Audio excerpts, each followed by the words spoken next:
नमस्कार।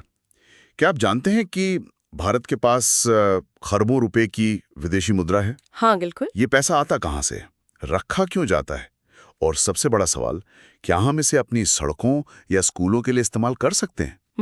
ये सवाल तो सबके मन में आता होगा। हाँ, तो आज हम गोता लगा रहे हैं भारतीय अर्थव्यवस्था के एक बेहद महत्वपूर्ण पहलू में, विदेशी मुद्रा भंडार यानी फॉरेन एक्सचेंज रिजर्व्स या एफएक्स। बिल्कुल, और ये चर्चा आधारित है संजीव वर्मा की जानी मानी भारतीय अर्थव्यवस्था पुस्तक के अध्याय 30 पर।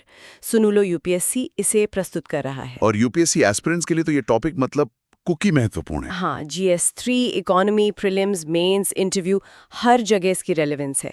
ये समझना कि देश की आर्थिक स्थिरता कैसे बनी रहती है, ये बहुत जरूरी है। तो आज श्रोताओं को क्या-क्या जानने को मिलेगा? देखिए, हम बिल्कुल शुरू से समझेंगे एफएक्स क्या है, अच्छा, भारत का भंडार कैसे बढ़ा, दूसरे देशों की तुलना में हम कहाँ खड़े हैं, ठीक है। ये भंडार बनता कैसे है और क्यों अमेरिका या यूरोप को इसकी उतनी जरूरत नहीं पड़ती, हाँ, ये इंटरेस्टिंग पॉइंट है। और क्या भारत का भंडार पर्याप्त है, इसे मापते कैसे हैं, राइट। और आखिर में इस विशाल भंडार का उपयोग कैसे हो सकता है और क्या चुनौतियां हैं।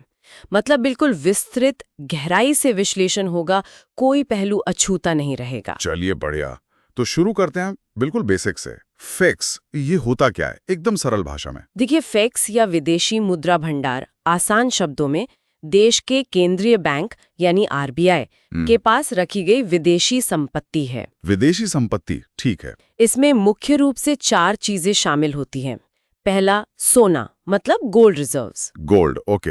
दूसरा, आईएमएफ यानी इंटरनेशनल मॉनेटरी फंड में देश का योगदान या अंशदान, जिसे रिजर्व ट्रांसपोजिशन आरटीपी भी कहते हैं। अच्छा, आईएमएफ वाला हिस्सा। तीसरा है एसडीआर यानी स्पेशल ड्राइंग राइट्स। ये आईएमएफ की अपनी एक तरह की कृत्रिम मुद्रा या क्लेम है, जिसे सदस्य देश आपस में इस्तेमाल कर सकते हैं। एसडीआरस, ठीक है। और चौथा और सबसे महत्वपूर्ण घटक है फॉरेन करेंसी एसेट्स यानी FCA. FCA, foreign currency assets. हाँ, ये आरबीआई के पास रखी गई विदेशी मुद्राएं हैं, जैसे अमेरिकी डॉलर, यूरो, ब्रिटिश पाउंड, जापानी येन वगैरह। तो मतलब इसमें कई सारी करेंसी होती हैं? बिल्कुल। हालांकि भंडार का कुल मूल्य आमतौर पर अमेरिकी डॉलर यूएसडी में बताया जाता है, पर असल में एफसीए के अंदर कई अलग अलग देशों की मुद्राएं होती हैं, और ये एफसीए वाला हिस्सा ही सबसे बड़ा होता है, करीब 90% से भी ज्यादा। 90% से ज्यादा सिर्फ फॉरेन करेंसी? अच्छा, बाकी सोना, आईएमएफ कोटा, एसडीआर्स मिलाकर 10% से कम। हाँ, मोटे तौर पर यही कॉम्पोजिशन है। FCA is the dominant part. समझ गया। तो ये भंडार खासकर भारत का वक्त के साथ कैसे बढ़ा है? आपने 1991 का जिक्र किया था। हाँ, 1991 का संकट तो भारतीय अर्थव्यवस्था के इतिहास में एक वाटरशेड मोमेंट था। उस समय हमारे पास विदेशी मुद्रा भंडार लगभग खत्म हो गया था। सिर्फ $5 बिलियन बचे थे। $5 बिलियन, सिर्फ 5 बिलियन। ये तो कुछ हफ्तों के इंपोर्ट के लिए भी काफी नहीं रहे होंगे। बिल्कुल, हालात बहुत ही नाजुक थे। हमें सोना गिरवी रखना पड़ा था, लेकिन वहां से हमने एक लंबा सफर तय किया है। कितना लंबा? जैसे 2013 तक कहाँ पहुंचे थे? 2013 आते आते ये बढ़कर लगभग $275 बिलियन हो गया था। $275 बिलियन। 5 से 275 बिलियन डॉलर्स, ये तो बहुत बड़ा जंप है। हाँ, लगभग 55 गुना बढ़ गया, और ये सफर जारी रहा। अक्टूबर 2016 में ये आंकड़ा $367.64 बिलियन पर था। 367.64 बिलियन डॉलर्स, ठीक है। और फिर मार्च 2019 में भारत ने पहली बार $400 बिलियन का आंकड़ा पार किया, और भंडार $401.8 बिलियन पर पहुंच गया। 401.8 बिलियन डॉलर्स मार्च 2019 में। 1991 के 5 बिलियन से तुलना करें तो कमाल है। हाँ, ये वाकई एक रिमार्केबल टर्न अराउंड है। इसने भारत को बाहरी झटकों से लड़ने की काफी ताकत दी है। ये तो हुई भारत की बात, लेकिन अगर हम दुनिया के दूसरे देशों से, खासकर दूसरी उभरती अर्थव्यवस्थाओं से तुलना करें तो हम कहाँ ठहरते हैं? चीन का नाम तो हमेशा आता है इस मामले में। हाँ, चीन तो इस लीग में मतलब बिल्कुल अलग ही लेवल पर है। उनके पास लगभग $3.5 ट्रिलियन का भंडार है। 3.5 ट्रिलियन, बाप रे! मतलब भारत से लगभग 8-9 गुना ज्यादा। बिल्कुल। चीन दुनिया का सबसे बड़ा एफएक्स होल्डर है। उसके बाद जापान आता है, जिसके पास करीब $1.5 ट्रिलियन है। $1.5 ट्रिलियन, जापान के पास, वो भी बहुत ज्यादा है। हाँ, फिर रूस के पास भी करीब $500 बिलियन है। दक्षिण कोरिया के पास लगभग $300 बिलियन के आसपास। मतलब रूस हमसे आगे हैं और साउथ कोरिया करीब करीब हमारे बराबर या थोड़ा कम था 2019 के आंकड़ों के हिसाब से। हाँ, मोटे तौर पर तो भारत टॉप 10 FX होल्डर्स में आता है, लेकिन चीन और जापान जैसे देशों से अभी भी काफी पीछे है। ये स्केल का अंतर समझना जरूरी है। सही बात है, इससे एक पर्सपेक्टिव मिलता है। चलिए अब आते हैं सबसे बुनियादी सवाल पर। आखिर ये इतना सारा भंडार रखना जरूरी क्यों है? मतलब इसके फायदे क्या हैं? संजीव वर्मा की किताब में क्या पॉइंट्स दिए हैं? किताब में इसके कई महत्वपूर्ण कारण बताए गए हैं। सबसे पहला और शायद सबसे जरूरी कारण है, ये एक बफर या सुरक्षा कवच का काम करता है। बफर किस चीज से सुरक्षा? देखिए, आज की दुनिया में अर्थव्यवस्थाएं खुली हुई हैं। देशों के बीच पूंजी का प्रवाह मतलब कैपिटल फ्लोज बहुत तेजी से होता है। कभी बहुत सारा पैसा देश में आता है, कभी अचानक बाहर चला जाता है। हाँ, जैसे FIIs का पैसा। बिल्कुल। ऐसे में अगर कोई वैश्विक संकट आ जाए, जैसे 2008 का ग्लोबल फाइनेंशियल क्राइसिस, या कोई घरेलू समस्या हो जिससे विदेशी निवेशक घबराकर अपना पैसा निकालने लगे, तो देश की मुद्रा पर भारी दबाव आ सकता है। करेंसी क्रैश कर सकती है, जैसा 1997 में कुछ एशियाई देशों के साथ हुआ था। एग्जैक्टली। 1997 का एशियाई वित्तीय संकट एक क्लासिक उदाहरण है। जिन देशों के पास पर्याप्त भंडार नहीं था, उनकी हालत बहुत खराब हो गई थी। तो ये FX भंडार ऐसे बाहरी झटकों या ग्लोबल फॉलआउट्स और मुद्रा संकट या करेंसी क्राइसिस से देश को बचाता है, एक कुशन देता है। अच्छा, तो ये पहला पॉइंट हुआ बफर अगेंस्ट शॉक्स। और क्या फायदे हैं? दूसरा महत्वपूर्ण फायदा है इंपोर्ट कवर। इंपोर्ट कवर मतलब आयात के लिए सुरक्षा? हाँ, देखिए, भारत अपनी जरूरत की बहुत सी चीजें आयात करता है। कच्चा तेल सबसे बड़ा उदाहरण है। इसके अलावा मशीनरी, इलेक्ट्रॉनिक्स वगैरह। इन आयातों का भुगतान हमें विदेशी मुद्रा, खासकर डॉलर्स में करना होता है। सही। अब अगर किसी कारण से देश में विदेशी मुद्रा का आना कम हो जाए, इनफ्लोज घट जाए, तो क्या होगा? क्या हम जरूरी आयात रोक देंगे? नहीं, वो तो मुश्किल हो जाएगा। तेल के बिना तो अर्थव्यवस्था ही ठप पड़ सकती है। बिल्कुल। यहीं पर फॉरेक्स काम आता है। ये भंडार सुनिश्चित करता है कि अगर इनफ्लोस कम भी हो, तब भी हम अपने जरूरी आयातों का भुगतान कर सकें और अर्थव्यवस्था सुचारू रूप से चलती रहे। तो ये इंपोर्ट कवर कितना होना चाहिए? कोई स्टैंडर्ड है? हाँ, एक अंगूठे का नियम है कि कम से कम 3 महीने के आयात के बराबर का भंडार होना चाहिए। Minimum 3 months. और भारत के पास कितना है? भारत के पास पिछले कुछ सालों में ये कवर काफी अच्छा रहा है।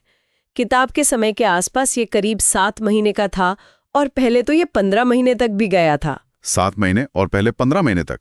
ये तो मिनिमम रिक्वायरमेंट से काफी ज्यादा है। हाँ, इस लिहाज से भारत काफी सुरक्षित स्थिति में है। तो ये हुआ दूसरा फायदा, स्मूथ इंपोर्ट सुनिश्चित करना। ठीक है, पहला बफर, दूसरा इंपोर्ट कवर। तीसरा फायदा है कि पर्याप्त भंडार होने से देश को ज्यादा करंट अकाउंट डेफिसिट CAD चलाने की थोड़ी आजादी या स्वतंत्रता मिल जाती है। कैड, करंट अकाउंट डेफिसिट, पहले जरा इसे आसान शब्दों में समझा दीजिए। जरूर।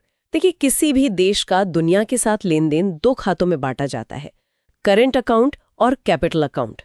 करंट अकाउंट में मुख्य रूप से वस्तुओं और सेवाओं का व्यापार, एक्सपोर्ट्स इंपोर्ट्स और विदेशों से होने वाली कमाई जैसे रेमिटेंसेस या विदेशों को किए जाने वाले भुगतान जैसे ब्याज आते हैं। ओके, एक्सपोर्ट इंपोर्ट और इनकम वाला खाता। हाँ, अगर हमारा विदेशी मुद्रा का खर्चा, आयात, भुगतान हमारी कमाई, निर्यात, प्राप्ति से ज्यादा है, तो उसे करंट अकाउंट डेफिसिट या चालू खाता घाटा कहते हैं। मतलब हमें बाहर वालों को ज्यादा देना है उनसे मिलने वाले से। समझ गया, कमाई कम, खर्चा ज्यादा। बिल्कुल। अब ज्यादा CAD होना आमतौर पर चिंता की बात होती है, खासकर खुली अर्थव्यवस्थाओं के लिए। ये दिखाता है कि देश अपनी कमाई से ज्यादा खर्च कर रहा है। हाँ, ये तो अनसस्टेनेबल लगता है। एग्जैक्टली। लेकिन अगर देश के पास FX का बड़ा भंडार है, तो वो इस CAD को फाइनेंस करने में मदद कर सकता है। मतलब सरकार या RBI को ये चिंता थोड़ी कम रहती है कि अगर CAD बढ़ गया तो उसे पूरा करने के लिए डॉलर कहाँ से आएंगे, भंडार है ना। अच्छा, तो बड़ा FX एक तरह से ज्यादा CAD रखने का लाइसेंस तो नहीं, पर सहूलियत जरूर देता है। हाँ, सहूलियत देता है। ये एक सीमा होती है खुली अर्थव्यवस्थाओं के लिए, उस सीमा को ये थोड़ा बढ़ा देता है। ये तीसरा फायदा हुआ। ठीक है, चौथा फायदा क्या है? चौथा फायदा जुड़ा है कर्ज प्रबंधन यानी डेट मैनेजमेंट से। कर्ज? कैसा कर्ज? विदेशी मुद्रा में लिया गया कर्ज यानी एक्सटर्नल डेट। अगर देश पर कोई महंगा विदेशी कर्ज है, तो सरकार इस भंडार का इस्तेमाल करके उसे समय से पहले चुका सकती है, जिससे ब्याज का बोझ कम हो। अच्छा, महंगा लोन प्रीपे करने के लिए। हाँ, या फिर अगर कोई अल्पकालिक विदेशी कर्ज, शॉर्ट टर्म एक्सटर्नल डेट है, जिसे चुकाने का समय आ गया है, तो भी ये भंडार काम आता है, खासकर तब जब नया कर्ज मिलना मुश्किल हो रहा हो। ओके, डेट मैनेजमेंट में भी हेल्पफुल है। और 5वां फायदा है आत्मविश्वास। आत्मविश्वास किसका? सरकार का। जब सरकार को पता होता है कि उसके पास एक बड़ा विदेशी मुद्रा भंडार है, तो उसे अर्थव्यवस्था को और खोलने, लिबरलाइज करने, ज्यादा साहसिक आर्थिक सुधार लागू करने का आत्मविश्वास मिलता है। वो कैसे? मतलब भंडार होने से सुधार का क्या लेना देना? देखिए, जब आप बड़े सुधार करते हैं, जैसे बाजारों को खोलना, तो कई बार शुरू में कुछ अस्थिरता आ सकती है। हो सकता है कि विदेशी निवेशक थोड़ा घबराएं या इंपोर्ट एकदम से बढ़ जाएं। हाँ, रिस्क तो रहता है। ऐसे में अगर आपके पास पर्याप्त फैक्स है, तो आप उस शुरुआती झटके को सह सकते हैं। आपको पता है कि आपके पास संभालने के लिए संसाधन है। इससे सरकार हिचकिचाती नहीं है जरूरी कदम उठाने से। अच्छा, ये मनोवैज्ञानिक पहलू है, confidence booster for policy makers. बिल्कुल। छठा फायदा इसी से जुड़ा है, अंतर्राष्ट्रीय प्रतिष्ठा। देश की साख। हाँ, जिन देशों के पास बड़ा फैक्स भंडार होता है, उन्हें अंतर्राष्ट्रीय वित्तीय बाजार और संस्थाएं जैसे rating agencies, Moody's, S&P, Fitch ज्यादा विश्वसनीय मानती हैं। अच्छा, तो रेटिंग्स पर भी असर पड़ता है? हाँ, परोक्ष रूप से पड़ सकता है। एक मजबूत फैक्स पोजीशन देश की बाहरी वित्तीय स्थिति, एक्सटर्नल फाइनेंशियल पोजीशन को मजबूत दिखाती है, जो रेटिंग तय करने वाले कारकों में से एक है। इससे देश का अंतर्राष्ट्रीय कद, स्टेटर बढ़ता है। ठीक है, और 7वां पॉइंट? 7वां और आखिरी पॉइंट जो किताब में है वो ये कि फैक्स उभरती अर्थव्यवस्थाओं के लिए, इमर्जिंग इकोनॉमीज के लिए एक हार्ड करेंसी की तरह काम करता है, जो उनके लिए एक मौलिक जरूरत है। हार्ड करेंसी, ये क्या होता? हार्ड करेंसी वो मुद्रा होती है जो अंतर्राष्ट्रीय स्तर पर व्यापक रूप से स्वीकार्य हो, जिसकी वैल्यू स्थिर मानी जाती हो और जो आसानी से दूसरी मुद्राओं में बदली जा सके, जैसे अमेरिकी डॉलर, यूरो, येन, पाउंड स्टर्लिंग। ओके, तो ये दुनिया की मजबूत और भरोसेमंद मुद्रा है। हाँ, अब भारत जैसी उभरती अर्थव्यवस्था की अपनी मुद्रा रुपया शायद उतनी हार्ड ना हो, लेकिन अगर हमारे पास डॉलर्स या यूरो का बड़ा भंडार है, तो वो हमें अंतर्राष्ट्रीय लेन देन करने, अपनी देनदारियां चुकाने और वैश्विक बाजार में खड़े रहने की क्षमता देता है। वो भंडार ही हमारी हार्ड करेंसी बन जाता है एक तरह से। समझ गया। तो ये 7 मुख्य कारण हैं एफएक्स रखने के: बफर, इंपोर्ट कवर, सीएडी की स्वतंत्रता, ऋण प्रबंधन, आत्मविश्वास, अंतर्राष्ट्रीय प्रतिष्ठा और हार्ड करेंसी की जरूरत पूरी करना। काफी महत्वपूर्ण लगता है। बिल्कुल, ये किसी भी देश की बाहरी आर्थिक सुरक्षा के लिए कॉर्नरस्टोन है। अब अगला सवाल जो दिमाग में आता है वो ये कि ये भंडार बनता कैसे है। मतलब ये डॉलर्स या यूरो आते कहाँ से हैं? आपने कहा था कि अमेरिका या यूरोप को इसकी खास जरूरत नहीं, क्यों? हाँ, ये बहुत इंटरेस्टिंग पॉइंट है। अमेरिका, यूरोजोन, यूके, जापान, इनके पास क्या है? इनके पास अपनी ही हार्ड करेंसी है। अमेरिका डॉलर छाप सकता है, यूरोपियन सेंट्रल बैंक यूरो छाप सकता है। उन्हें डॉलर या यूरो कमाने की जरूरत नहीं है भंडार बनाने के लिए। अरे हाँ, ये तो बड़ा फर्क है। वो तो खुद ही बना सकते हैं अपनी करेंसी। एग्जैक्टली, वो इसे प्रिंट कर सकते हैं। थोड़ा नाटकीय लग सकता है, पर सिद्धांत यही है। दूसरा, इन विकसित देशों में विनिमय दरें, एक्सचेंज रेट्स, ज्यादातर बाजार द्वारा निर्धारित, मार्केट डिटरमिन्ड होती हैं। उनकी मुद्राएं पूरी तरह परिवर्तनीय, फुली कन्वर्टेबल होती हैं। मार्केट डिटरमिन्ड और कन्वर्टेबल मतलब उनकी करेंसी की कीमत डिमांड और सप्लाई से तय होती है। कोई सरकारी हस्तक्षेप ज्यादा नहीं होता और आप उनकी करेंसी को बिना किसी रोक टोक के किसी भी दूसरी करेंसी में बदल सकते हैं। इसे फ्लोटिंग एक्सचेंज रेट सिस्टम कहते हैं। ओके, तो इससे भंडार क्यों नहीं बनता? यूरो की डिमांड बढ़ेगी, नतीजा यूरो डॉलर के मुकाबले मजबूत, अप्रिशिएट हो जाएगा और डॉलर कमजोर, डिप्रिशिएट हो जाएगा। हाँ, डिमांड सप्लाई का खेल। अब जब यूरो महंगा हो गया तो यूरोप में डॉलर भेजना कम फायदेमंद हो जाएगा, तो डॉलर का इनफ्लो अपने आप कम होने लगेगा, जब तक कि एक संतुलन, इक्विलिब्रियम ना बन जाए। सिस्टम खुद ही एडजस्ट कर लेता है। आरबीआई जैसा कोई सेंट्रल बैंक डॉलर खरीदकर जमा नहीं करता। अच्छा, ऑटोमेटिक एडजस्टमेंट, इसलिए उन्हें भंडार की जरूरत नहीं। समझ गया। तो फिर भारत जैसी उभरती अर्थव्यवस्थाओं में भंडार क्यों और कैसे बनता है? खासकर एशियाई अर्थव्यवस्थाओं का उदाहरण दिया जाता है।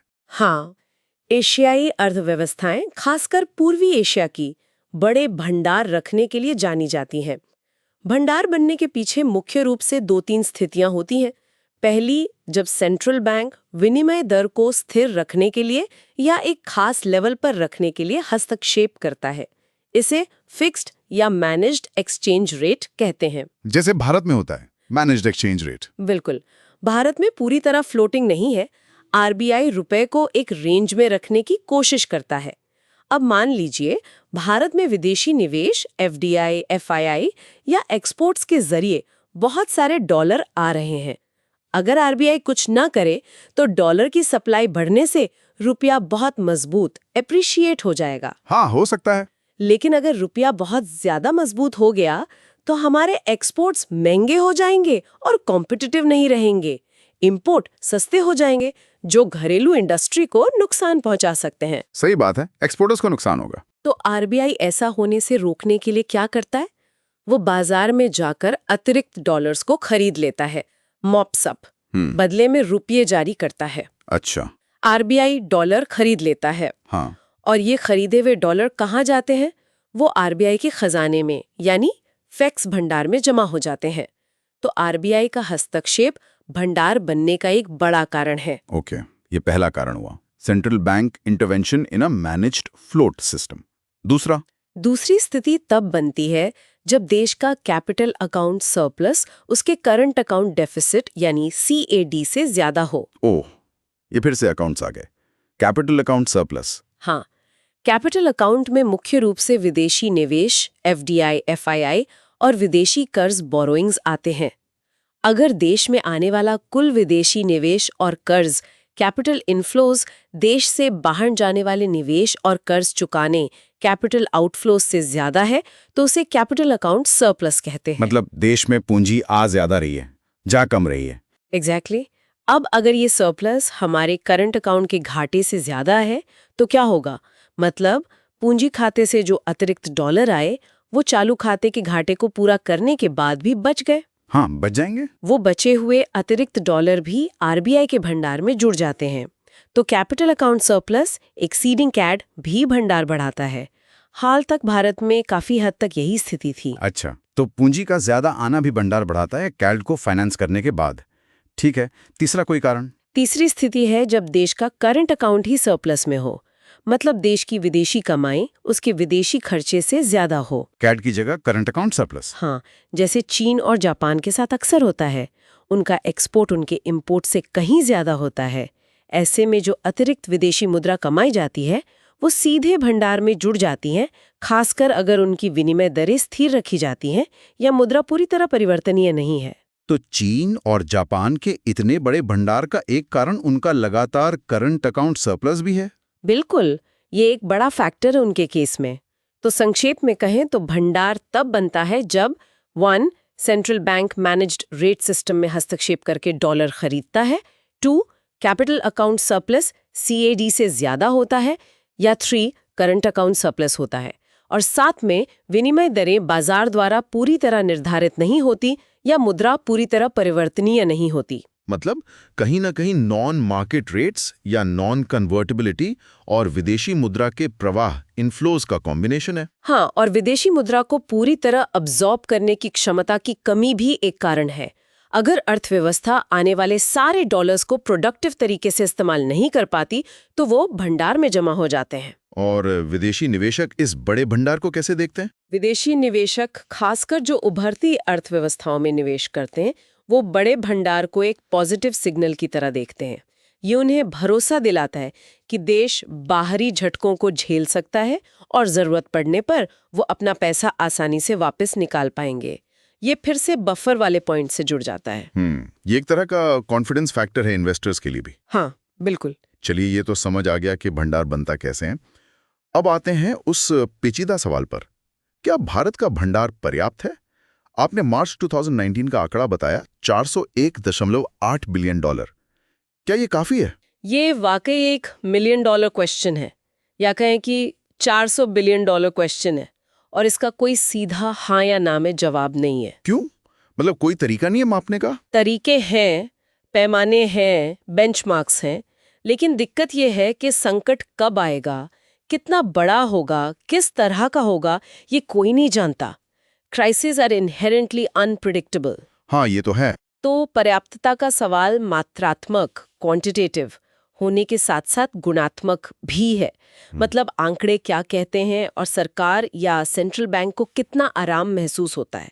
और अक्सर ऐसा होता है कि हर बड़े संकट के बाद पर्याप्त भंडार का स्तर और ऊपर चला जाता है। मतलब पिछला अनुभव हमें और ज्यादा सतर्क बना देता है। एग्जैक्टली। खैर, कुछ अंतर्राष्ट्रीय मानक या बेंचमार्क्स जरूर हैं जिनसे तुलना की जाती है। हाँ, वो क्या है? आपने एक तो बताया था इंपोर्ट कवर। हाँ, पहला है इंपोर्ट कवर। जैसा हमने डिस्कस किया, न्यूनतम 3 महीने का कवर जरूरी माना जाता है। भारत का उस समय लगभग 7 महीने का था, जो अच्छा है। Minimum 3 months, India around 7 months। ठीक है। दूसरा पैमाना है बाहरी ऋण कवर।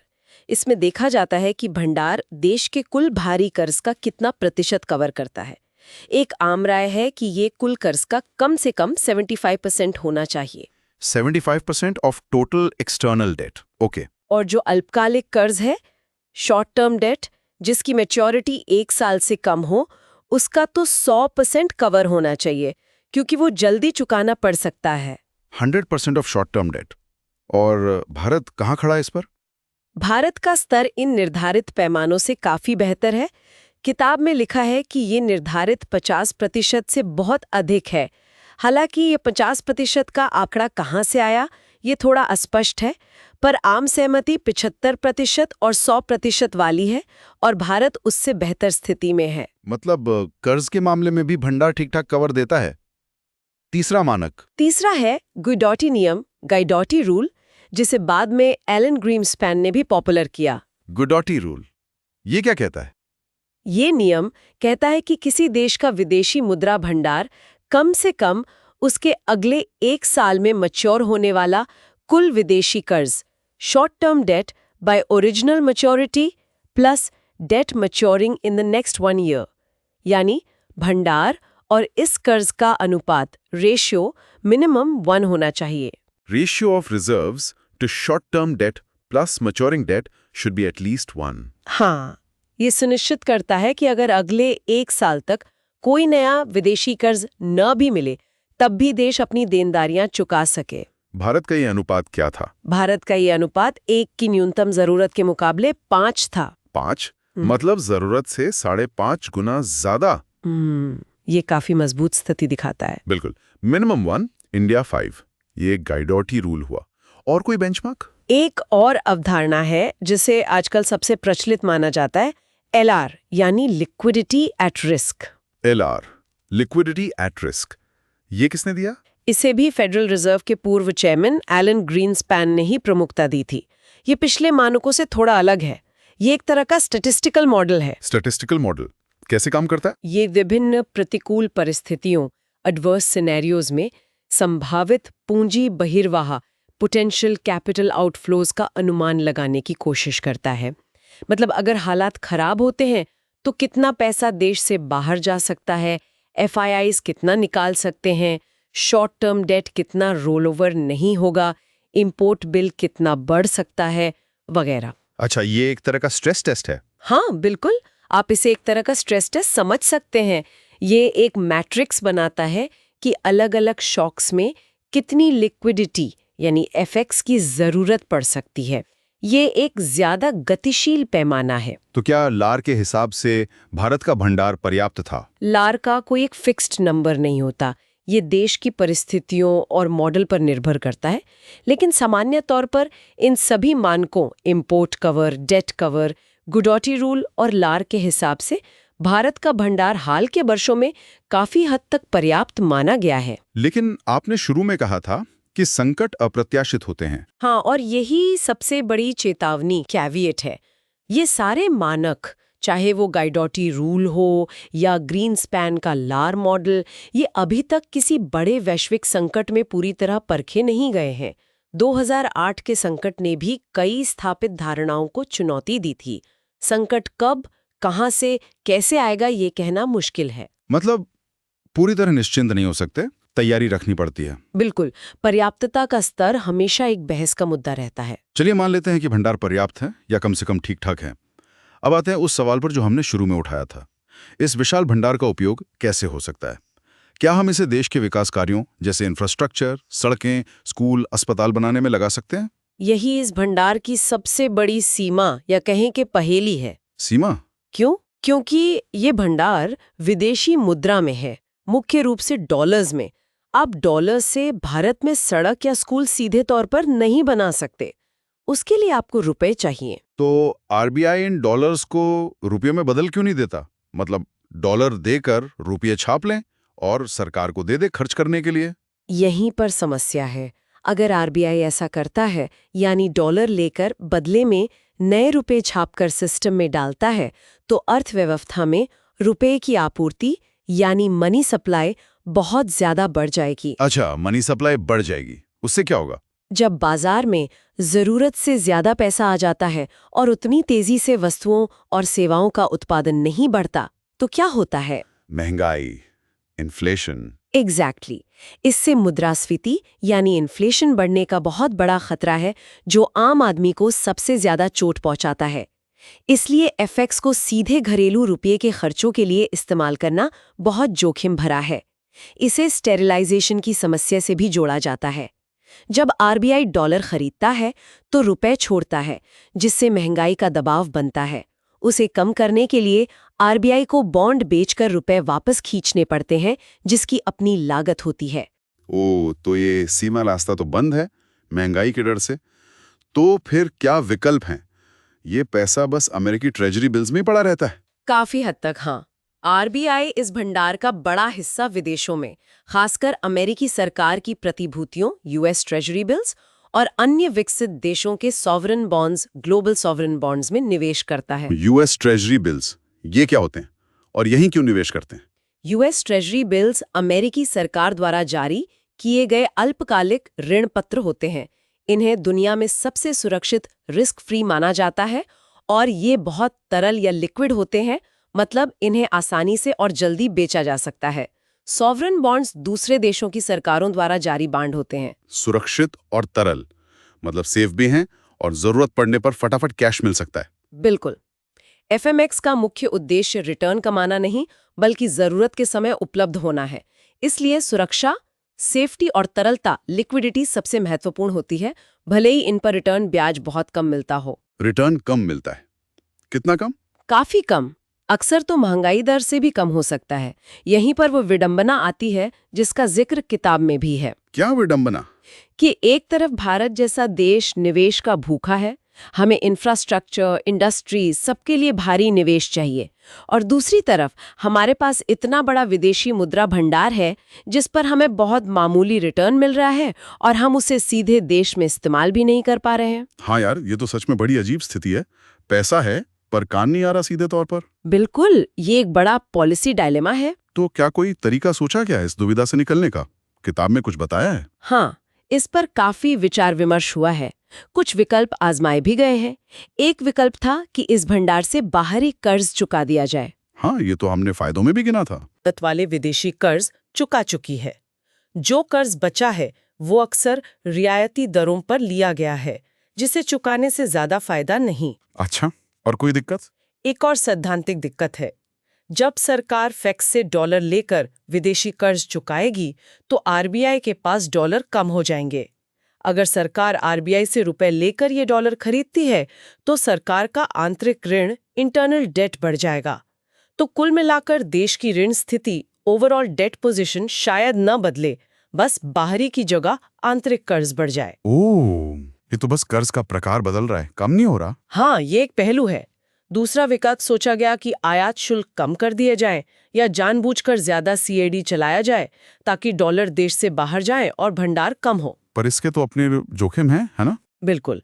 इंपोर्ट ड्यूटी कम करने से घरेलू उद्योगों को नुकसान हो सकता है और जानबूझकर ज्यादा कैश चलाना हमेशा जोखिम हरा होता है, क्योंकि आप बाहरी स्रोतों पर ज्यादा निर्भर हो जाते हैं।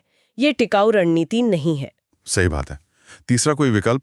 एक विचार था कि आरबीआई इस भंडार से सीधे कंपनियों या सरकार को उधार दे दे। लेकिन आरबीआई तो सीधे कंपनियों को उधार नहीं देता ना। नहीं, आरबीआई केवल बैंकों को उधार दे सकता है। अगर आरबीआई बैंकों को डॉलर उधार देता है और बैंक आगे कंपनियों को, तो वो पैसा फिर से अर्थव्यवस्था में आएगा और वही महंगाई वाला दबाव, इन्फ्लेशनरी प्रेशर बनेगा। घूम फिर के वही दिक्कत। हाँ, तो फिर एक और मॉडल पर काम किया गया जिसकी सिफारिश दीपक पारेख समिति या दीपक पारेख कमेटी ने की थी। दीपक पारेख समिति, ये कब बनी थी और क्या सिफारिश थी? ये समिति इंफ्रास्ट्रक्चर फाइनेंसिंग के तरीकों पर विचार करने के लिए बनी थी। इसने सुझाव दिया कि कैसे FEDX का इस्तेमाल अप्रत्यक्ष रूप से देश में बुनियादी ढांचे के विकास के लिए किया जा सकता है। हाँ।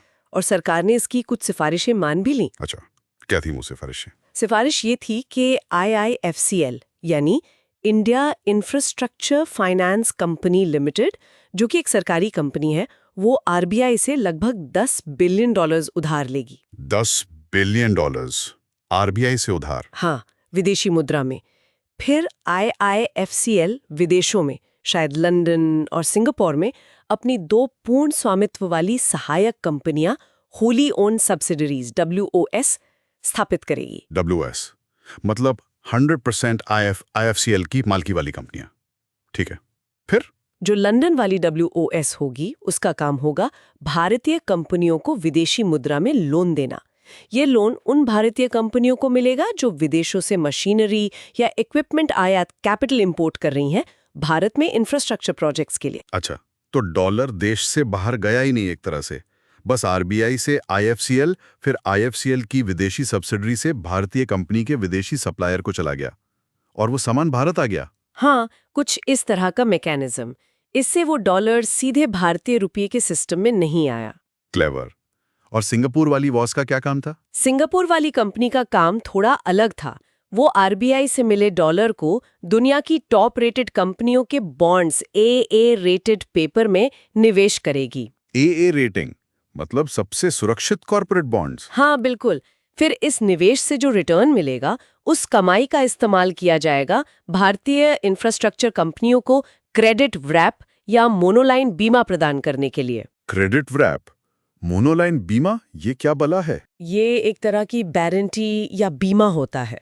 मान लीजिए कोई भारतीय इंफ्रा कंपनी विदेश से पैसा उधार लेना चाहती है इंफ्रा प्रोजेक्ट के लिए, लेकिन उसकी क्रेडिट रेटिंग उतनी अच्छी नहीं है, तो ये सिंगापुर वाली वॉस अपनी गारंटी देगी कि अगर कंपनी डिफॉल्ट करती है तो वो पैसा चुकाएगी। अच्छा, मतलब ये वॉस गारंटर बन गई? हाँ, इस गारंटी से उस भारतीय कंपनी की क्रेडिट रेटिंग बेहतर हो जाती है और उसे विदेशी बाजार से सस्ती दर पर और आसानी से लोन मिल जाता है। वाह, ये तो काफी इनोवेटिव तरीका लगता है फैक्स के रिटर्न को इस्तेमाल करने का। तो ये लागू हुआ? हाँ, इस मॉडल पर काम शुरू हुआ था। ये FX को सीधे छुए बिना उसके बल पर और उससे होने वाली कमाई के जरिए इंफ्रास्ट्रक्चर फाइनेंसिंग को सपोर्ट करने का एक तरीका था। दिलचस्प। इसके अलावा भी कोई और विकल्प सोचे गए हैं FX के इस्तेमाल के? हाँ, कुछ और बड़े विचारों पर भी चर्चा होती रहती है। एक है सॉवरेन वेल्थ फंड SWF बनाने का विचार। SWF, ये क्या होता है? SWF एक तरह का सरकारी निवेश कोष होता है। जिन देशों के पास बहुत ज्यादा विदेशी मुद्रा भंडार होता है, जैसे चीन, नॉर्वे, सऊदी अरब, सिंगापुर, वो अक्सर अपने भंडार का एक हिस्सा इस SWF में डाल देते हैं। क्यों डालते हैं? SWF का मुख्य उद्देश्य होता है अधिकतम रिटर्न कमाना। ये फंड दुनिया भर की कंपनियों, रियल एस्टेट, स्टॉक मार्केट्स आदि में निवेश करते हैं। इनका लक्ष्य मुद्रा स्थिरीकरण नहीं, बल्कि देश के लिए धन कमाना होता है। तो भारत क्यों नहीं बनाता SWF? हमारे पास भी तो $400 बिलियन हैं। इस पर बहस होती है। किताब का मत है कि भारत के लिए SWF बनाना शायद अभी समय पूर्व होगा। क्यों? क्या कारण बताए हैं? पहला, भारत में जो विदेशी मुद्रा का प्रवाह है वो काफी अस्थिर है, कभी ज्यादा कभी कम। दूसरा, हमारा भुगतान संतुलन, बैलेंस ऑफ पेमेंट्स BOP, अभी भी नाजुक है। अक्सर हमें CAD का सामना करना पड़ता है और हमारी निर्यात वृद्धि, एक्सपोर्ट ग्रोथ भी बहुत मजबूत नहीं रही है। BOP, balance of payments? हाँ, BOP देश के सभी अंतर्राष्ट्रीय आर्थिक लेन देन का हिसाब रखता है, करंट अकाउंट और कैपिटल अकाउंट मिलाकर। अगर BOP नाजुक है, मतलब हमें कभी भी विदेशी मुद्रा की कमी हो सकती है। तो मतलब हमारा भंडार उतना स्थिर और भरोसेमंद नहीं है जितना चीन या जापान का? हाँ, चीन और जापान के भंडार हमसे कई गुना बड़े हैं और उनका बीओपी मौलिक रूप से ज्यादा मजबूत है, जैसे लगातार करंट अकाउंट सरप्लस। इसलिए वो अपने भंडार का एक हिस्सा रिस्क लेकर एसडब्ल्यूएफ में लगा सकते हैं। भारत को अभी अपने भंडार की जरूरत बाहरी स्थिरता और जरूरी आयात के लिए ज्यादा है। और एक बात और, एसडब्ल्यूएफ्स में पारदर्शिता, ट्रांसपेरेंसी की कमी का भी आरोप लगता है कई बार। हाँ, ये भी एक चिंता रहती है कि ये फंड्स कहाँ और कैसे निवेश कर रहे हैं। तो कुल मिलाकर भारत के लिए एसडब्ल्यूएफ का विचार आकर्षक है, पर शायद अभी सही समय नहीं है। ठीक है, एसडब्ल्यूएफ के अलावा कोई और विकल्प? एक और बहुत प्रासंगिक विकल्प है स्ट्रेटेजिक ऑयल रिजर्व्स बनाना। स्ट्रेटेजिक ऑयल रिजर्व्स मतलब तेल का आपातकालीन भंडार। बिल्कुल, हम सब जानते हैं कि भारत अपनी जरूरत का लगभग 80-85% कच्चा तेल आयात करता है। इससे हम अंतर्राष्ट्रीय तेल कीमतों में उतार चढ़ाव के प्रति बहुत संवेदनशील, वल्नरेबल हो जाते हैं। हाँ, पेट्रोल डीजल के दाम तो सीधे असर डालते हैं। तो सुझाव ये है कि जब अंतर्राष्ट्रीय बाजार में कच्चे तेल की कीमतें कम हों, तो भारत अपने एफएक्स भंडार का एक हिस्सा इस्तेमाल करके बड़ी मात्रा में कच्चा तेल खरीद कर उसे रणनीतिक भंडारों, स्ट्रैटेजिक रिजर्व्स में जमा कर ले। अच्छा, जैसे हम एफएक्स में डॉलर रखते हैं, वैसे ही तेल का भंडार बना ले? हाँ, ताकि अगर भविष्य में तेल की कीमतें बहुत ज्यादा बढ़ जाए या सप्लाई में कोई रुकावट आए, तो हम इस भंडार का इस्तेमाल करके कुछ समय तक काम चला सकें और अर्थव्यवस्था को अचानक झटके से बचा सकें। ये तो बहुत जरूरी लगता है भारत के लिए। क्या हमने ऐसा किया है? हाँ, भारत ने कुछ एसओआर बनाए हैं, लेकिन उनकी क्षमता अभी काफी सीमित है। इस दिशा में और काम करने की बहुत गुंजाइश है और एफएक्स का इस्तेमाल इसके लिए एक अच्छा विकल्प हो सकता है। ये तात्कालिक जरूरत भी है। बिल्कुल, एसओआर एक महत्वपूर्ण पॉइंट है। और कोई आइडिया? एक और महत्वाकांक्षी विचार है एशियाई विकास कोष, एशियन डेवलपमेंट फंड। एडीएफ? ये क्या है? ये एडीबी, एशियन डेवलपमेंट बैंक जैसा है? नहीं, ये उससे अलग एक प्रस्ताव है। विचार ये है कि एशिया की बड़ी फैक्स धारक अर्थव्यवस्थाएं जैसे चीन, जापान और भारत, जिनके पास मिलकर दुनिया के कुल फैक्स लगभग $15 ट्रिलियन का एक बड़ा हिस्सा, करीब 6 ट्रिलियन है। चीन, जापान, भारत 6 ट्रिलियन, कुल 15 ट्रिलियन में से? हाँ, ये तीनों मिलकर। तो प्रस्ताव है कि ये देश अपने भंडार का एक छोटा सा हिस्सा, मान लीजिए 5-10%, पूल करके एक एशियन डेवलपमेंट फंड एडीएफ बनाए। किस लिए? इसका उद्देश्य क्या होगा? इसका उद्देश्य होगा आईएमएफ की तरह काम करना, लेकिन खास तौर पर उभरती हुई एशियाई अर्थव्यवस्थाओं के लिए। अगर किसी एशियाई देश को अचानक मुद्रा संकट, करेंसी प्रॉब्लम या भुगतान संतुलन की समस्या का सामना करना पड़ता है, तो ये एडीएफ उसे त्वरित सहायता, क्विक असिस्टेंस प्रदान कर सके। अरे वाह, ये तो एक तरह का एशियन मॉनेटरी फंड जैसा हो गया। हाँ, आप कह सकते हैं। ये विचार इसलिए भी प्रासंगिक है क्योंकि धीरे धीरे वैश्विक उत्पादन और व्यापार का केंद्र एशिया की ओर शिफ्ट हो रहा है। तो एशिया को अपनी समस्याओं से निपटने के लिए अपने क्षेत्रीय संस्थानों की जरूरत महसूस हो सकती है। ये आइडिया तो बहुत दमदार लगता है, लेकिन क्या ये संभव है? चीन, जापान, भारत, इनमें तो आपस में भी काफी मतभेद हैं। हाँ, यही सबसे बड़ी चुनौती है। इस तरह के फंड को बनाने के लिए मजबूत राजनीतिक इच्छा शक्ति चाहिए होगी। इन देशों को अपने मतभेदों को दूर करना होगा और एक परिपक्व दृष्टिकोण अपनाना होगा। ये आसान नहीं है, लेकिन अगर ऐसा हो सका तो ये एशिया के लिए बहुत बड़ा कदम होगा। उम्मीद पर दुनिया कायम है। तो ये कुछ तरीके हैं जिनसे एफईएक्स का इस्तेमाल हो सकता है या सोचा जा रहा है। हाँ, लेकिन वो जो मूल सीमा है कि इसे सीधे रुपए में बदल कर घरेलू खर्च नहीं कर सकते, वो बनी रहती है। तो इस सब के बाद किताब का निष्कर्ष क्या है फिमेक्स को लेकर?